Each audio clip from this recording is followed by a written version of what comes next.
The stars above Earth were calm. The night skies were filled with silence. Families slept, children dreamed, and soldiers stood watch. Humanity believed they had time, that peace would last at least one more generation. But peace is always fragile, and sometimes war arrives not with warning but with fire. It started with a light in the sky. At first, people thought it was a comet, glowing bright as it entered the atmosphere. People in cities pointed their phones, recording what they thought was a beautiful sight. But that light did not burn out. It grew larger, hotter, and then split into many smaller lights. Within minutes, the sky was filled with falling stars, thousands of them streaking downward. That was when fear replaced wonder. They were not comets. They were bombs. The first impact came in the Pacific Ocean. The explosion was so powerful that waves taller than skyscrapers tore across the seas. Islands vanished in seconds. Ships capsized and drowned. Then came the strikes on the continents. Plasma bombs rained down on cities. Glass melted, steel twisted, and entire streets became rivers of fire. The sky turned red, and the ground shook as if the earth itself was breaking apart. Humanity had no warning, no chance to prepare. It was not war. It was slaughter. Above the chaos, alien ships hovered like silent predators. Their hulls glowed with cold blue light, massive weapons aimed at the surface below. These were not invaders, seeking peace or negotiation. These were conquerors. To them, Earth was just another world to burn, another race to erase. The aliens believed humans were weak, fragile, unworthy of standing among the stars. And so, with arrogant laughter, they released their storm of fire. In the cities, panic spread like wildfire. Mothers held their children close. Soldiers tried to organize defenses. And leaders screamed into radios that no longer worked. Communications were broken, satellites destroyed. Humanity was blind and deaf in the face of the enemy. People ran through the smoke-filled streets, but there was nowhere to hide. No safe place. Every blast tore apart families. Every explosion left silence where laughter had once been. The aliens watched this destruction with amusement. To them, it was entertainment. In their eyes, Earth's people were insects, crawling helplessly while fire consumed their homes. They thought the fight was already over. They thought humanity had no claws, no teeth, but they were wrong. Deep beneath the burning cities, in hidden bunkers and secret command centers, humans still lived. Generals stared at the chaos on their monitors, their hands trembling with rage. Scientists whispered to each other, unlocking weapons once sealed away. And across the world, survivors clenched their fists, refusing to kneel. The bombs had fallen, but something had awakened inside humanity, something the aliens could never understand. One commander of the alien fleet sent a broadcast to Earth, his voice cold and mocking. "You have been bombed. Your cities are ash. Your people are nothing. Kneel and your suffering will end." His words echoed through the static, cruel and sharp. But somewhere in the ruins, a human soldier laughed. His voice carried through an old, half-broken transmitter. The response was simple, only 5 words, words that would change everything.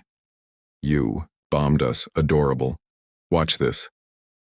At first, the aliens ignored it. A joke, they thought. Empty words from a broken species. But soon, they would see the truth. Humanity does not break. Humanity does not kneel. When pushed to the edge of extinction, humanity does not surrender. They fight back. The first strike was meant to end the story of Earth. Instead, it became the beginning of something new. A fire had been lit, not in the sky, but in the hearts of every human who survived. A fire of vengeance, a fire of survival.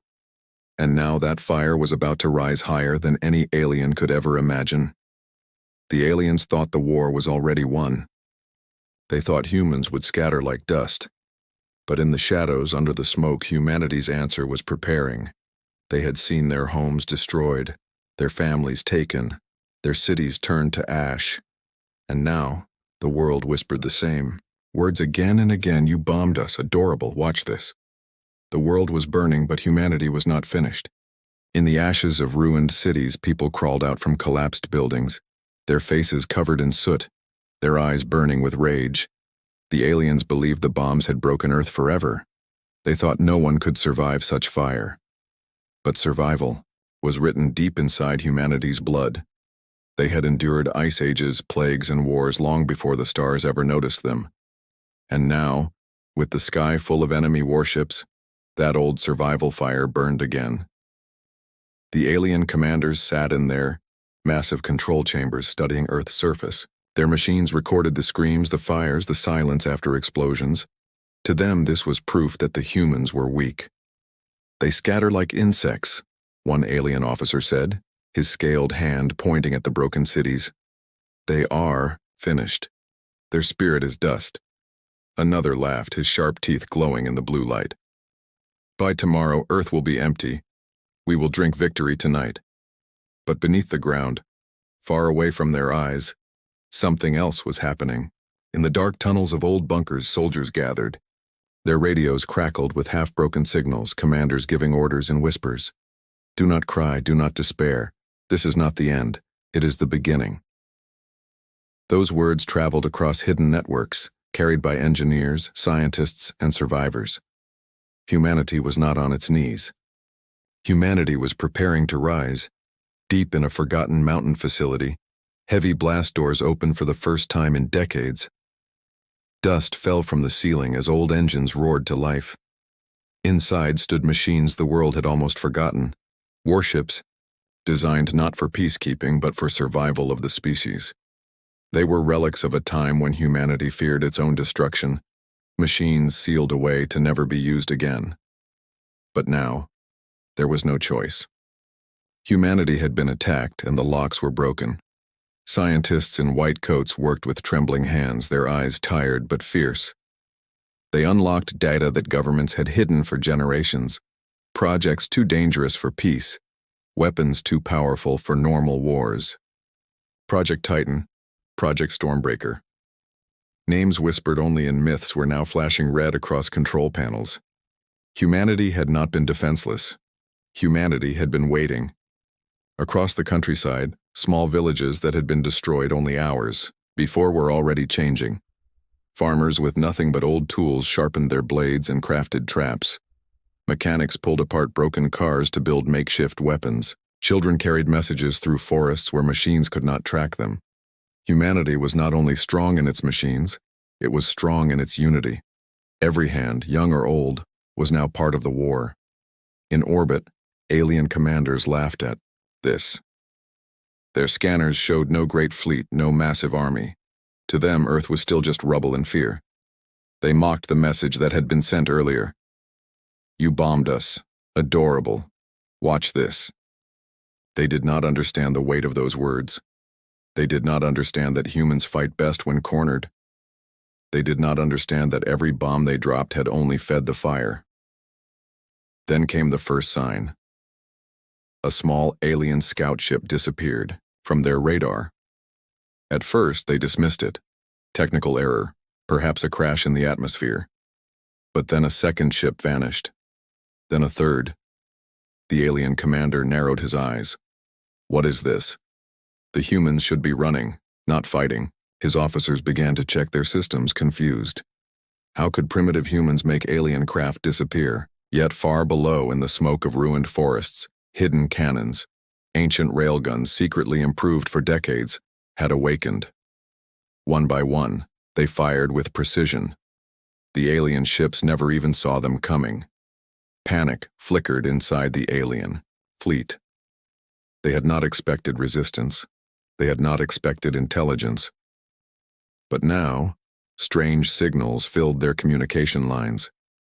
Human voices, broken with static, whispering the same words again and again. "Adorable. Watch this."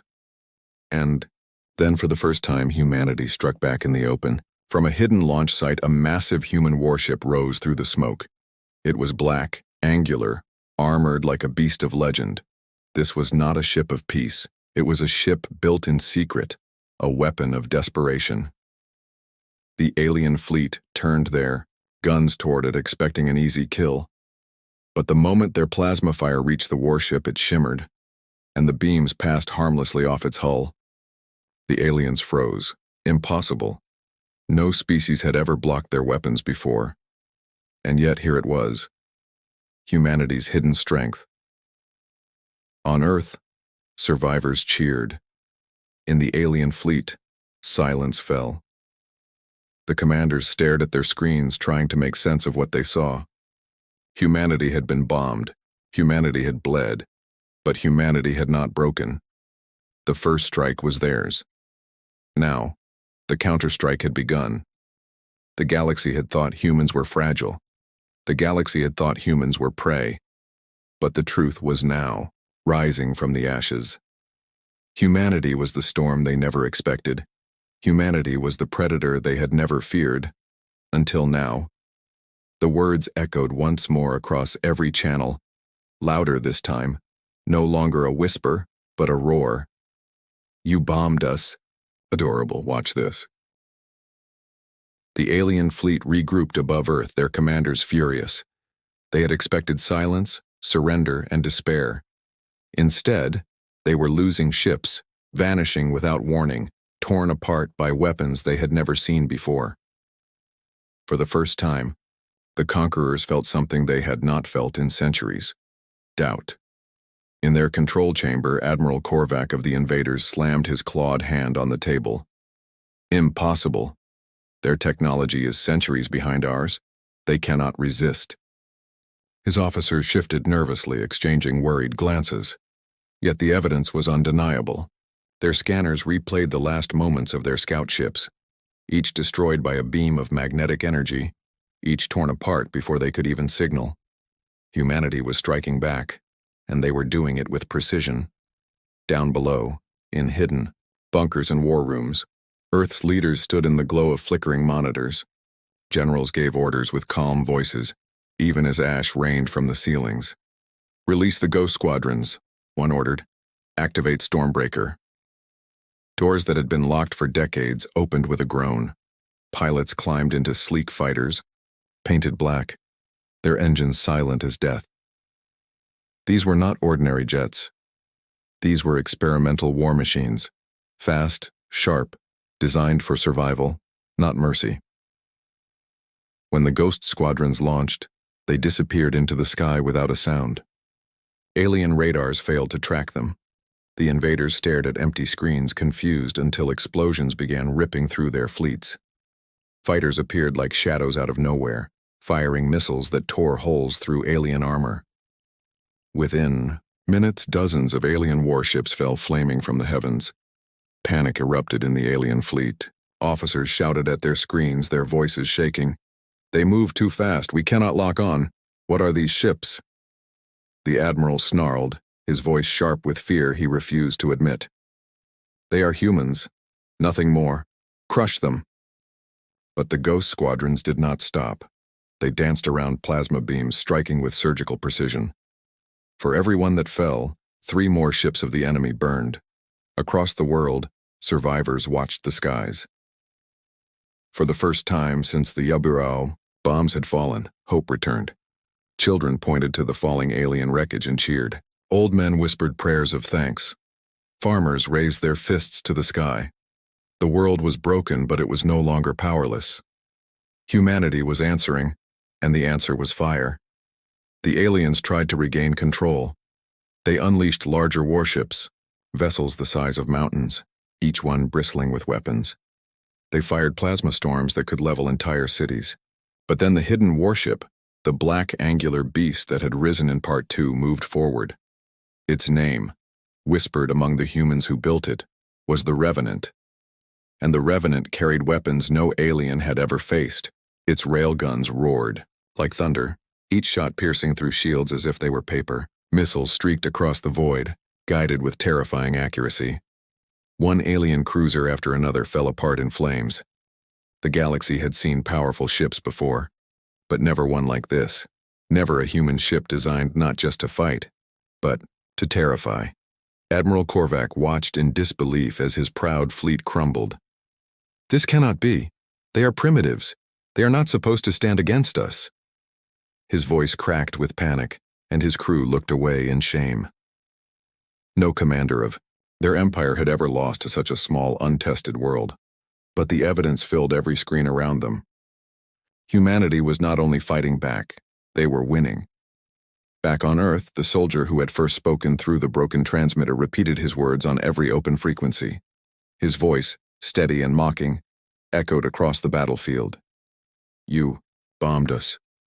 Adorable, watch this."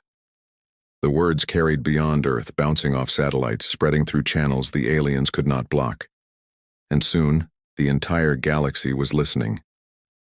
In distant systems, other alien races heard the message. For generations, they had lived under the shadow of the same empire that now attacked Earth.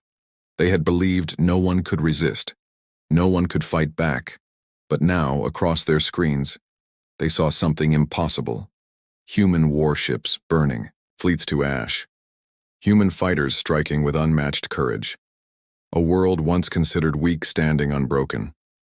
Fear spread through the empire. Hope spread through the galaxy. And humanity, bloodied but unbowed, stood at the center of it all. The Revenant surged forward, cutting through the alien flagship's defenses. Alarm screamed in Korvac's chamber. His officers begged for retreat, but pride held him frozen. He would not flee before primitives, yet in his heart, he knew the truth. This was not the end of humanity. This was only the beginning. And so as plasma storms lit the heavens and the screams of battle filled the comms, one fact became clear. Humanity's answer had arrived. The invaders had wanted surrender. Instead, they had woken something ancient, something fierce. They had woken the wrath of Earth. The skies above Earth were no longer only red with fire. They were alive with battle. Alien ships burned like falling stars, their wreckage scattering across oceans and deserts. Humanity, once crawling through the ashes, now stood upright, striking back with fury. For the first time in their history, the invaders faced resistance they could not crush. "Admiral," Korvac shouted orders, but his once proud fleet was collapsing. His officers, once arrogant and mocking, now trembled with fear as reports came in. Sector 5 destroyed, Squadron 9 lost, cruisers failing. The voices of his crew cracked with panic. The Admiral growled, forcing his pride to mask his dread. "They are only one planet. They cannot break the Empire." Yet every screen around him told a different story. Humanity was breaking them. On the ground, the world itself had become a battlefield. Cities that had been bombed into rubble turned into traps. Roads filled with ash now hid explosives crafted by survivors. Bridges became ambush points. Forests swallowed alien patrols whole. Soldiers and civilians alike fought side by side, every street corner becoming a fortress. Even without advanced weapons, even without fleets, humans fought with creativity that no invader could predict. A single child with a slingshot distracted an alien scout long enough for soldiers to strike. A grandmother carried messages across ruined towns while drones searched the skies. Humanity was not just fighting with strength. Humanity was fighting with will. The aliens had thought numbers would guarantee victory. They sent reinforcements, armadas, of warships, each one larger than cities. But for every new arrival, humanity unleashed something unexpected. The Revenant tore through cruisers with its railguns, its black hull glowing in the fire of battle. Ghost squadrons darted between giant ships like shadows, firing missiles that crippled engines in seconds. On the ground, resistance fighters built weapons from scrap and fire, turning ruins into walls of death. Every bomb dropped on Earth created not weakness but more rage. The tide was turning, and everyone could feel it. Across the galaxy, alien races who had bowed to the Empire for centuries watched the battle in secret. They had lived in fear, their voices silenced by the same conquerors who now attacked Earth. And as they saw human warships defy impossible odds, hope stirred in their hearts. If Earth could fight back, maybe others could too. If humanity could stand, maybe the galaxy itself could rise. Admiral Korvac knew this as well. His claws dug into the table as he realized the truth. If he lost here, it was not only Earth that would rebel. It would be the galaxy. His empire's grip would shatter, and the thought terrified him more than the railguns shredding his fleets. Meanwhile, on Earth, survivors who once hid in shadows now marched into battle. Men and women who had lost everything stood with weapons in their hands, their eyes filled with fire, their voices carried through the ruins, for Earth. In every destroyed city that cry rose like thunder, and the aliens for the first time felt fear not of weapons but of voices united. Then came the strike that changed everything. The Revenant, leading a squadron of ghost fighters, pierced deep into the heart of the alien fleet. Their target, the Empire's command ship, a vessel the size of a mountain shielded by layers of plasma. It was considered unbreakable, the pride of the Empire. No world had ever stood against it, but humans had no respect for legends. They had only rage. The Revenant's weapons roared, railguns slamming through shields that were thought invincible. Missiles detonated inside the hull, tearing apart its core. Ghost fighters swarmed like hornets, blasting through weak points with merciless precision. For hours the battle raged, the alien flagship shaking under endless fire. And then, with a final blinding flash, it broke apart, exploding into shards of light that rained across the void. Silence followed. The battlefield froze. Across the alien fleet, officers stared in disbelief. Their most powerful ship, gone. Their symbol of dominance, burning. And from the wreckage, the Revenant emerged, black and unbroken, its engines glowing like the eyes of a predator. A voice carried across every channel, steady and merciless. The same words repeated again. You bombed us. Adorable. Watch this. Humanity's defiance was no longer just a message. It was a verdict. The turning tide had become undeniable. Humanity was no longer fighting for survival. Humanity was winning. And in that victory, the galaxy itself trembled, not in fear of the Empire, but in awe of the Deathworlders who refused to fall. The battlefield was silent, not because the war was over, but because the aliens no longer dared to speak. Their fleets, once spread across the skies like an unstoppable storm, now floated as wreckage. Their greatest flagship lay broken, its shattered pieces glowing as they burned in Earth's orbit. For the first time in living memory, the Empire had been defeated. Not by another empire, not by a coalition of star systems, but by one single world they thought weak. On Earth, survivors looked to the skies and wept, not with fear, but with triumph. Cities still burned, families still grieved, but humanity had done the impossible. They had stood against the most powerful fleet in the galaxy and endured. And now, the ruins were not symbols of defeat. They were monuments to resistance. In the alien command chamber, Admiral Korvac stared at his screens in silence. His claws shook, his eyes wide with disbelief. He had led countless conquests, crushed dozens of species, burned worlds without hesitation. But here, on this small blue planet, he had been broken. They were supposed to kneel. He whispered. His officers did not answer. Their empire's pride had turned to ash, and they knew it. Across the galaxy, the message spread faster than light. Alien races who had lived for centuries in chains, who had whispered of freedom only in secret, now saw the truth. The Empire was not invincible.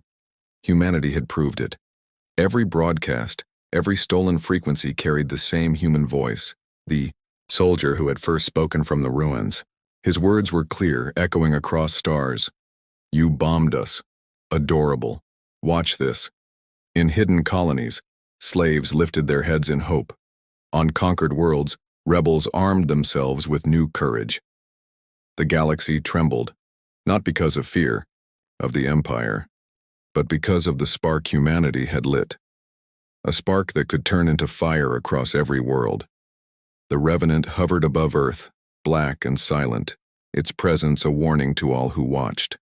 Inside, human commanders sent out one final broadcast, not just to the Empire but to the entire galaxy.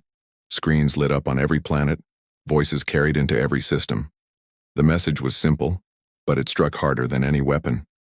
We are humanity. You thought we were weak. You thought we would break. You thought we would vanish into silence. But now, you know the truth. We do not kneel. We do not surrender. And if you come for us again, you will see what it means to wake a death world. The words were followed by images, wreckage of thousands of alien ships drifting lifeless in orbit, burning across the void. The sight was terrifying, yet beautiful, like a storm frozen in space. The galaxy had never seen such destruction caused by a single world, and then as silence returned, a chilling sentence closed the broadcast. You bombed us, adorable. Watch this. Admiral Korvac's fleet broke. What remained of his ships fled into the darkness, abandoning Earth. The once proud conquerors were now the hunted. Their empire would demand answers. Their people would question their strength. And Korvac knew that this defeat was not just the loss of a battle, it was the beginning of the end. Humanity had planted a seed of rebellion across the stars. On Earth, survivors began to rebuild. The cities would rise again stronger than before. The dead would be remembered as heroes. And children would grow up knowing one truth. When the ideal galaxy tried to erase them, humanity did not just survive. They fought back so fiercely that the stars themselves remembered. As the smoke cleared and the night sky returned to peace, the people of Earth looked upward, not with fear, but with determination. For centuries they had been bound to one planet, but now the stars belonged to them. The galaxy would never look at humanity the same way again. The first strike had been alien fire. The final message was human defiance. And in that defiance, a legend was born.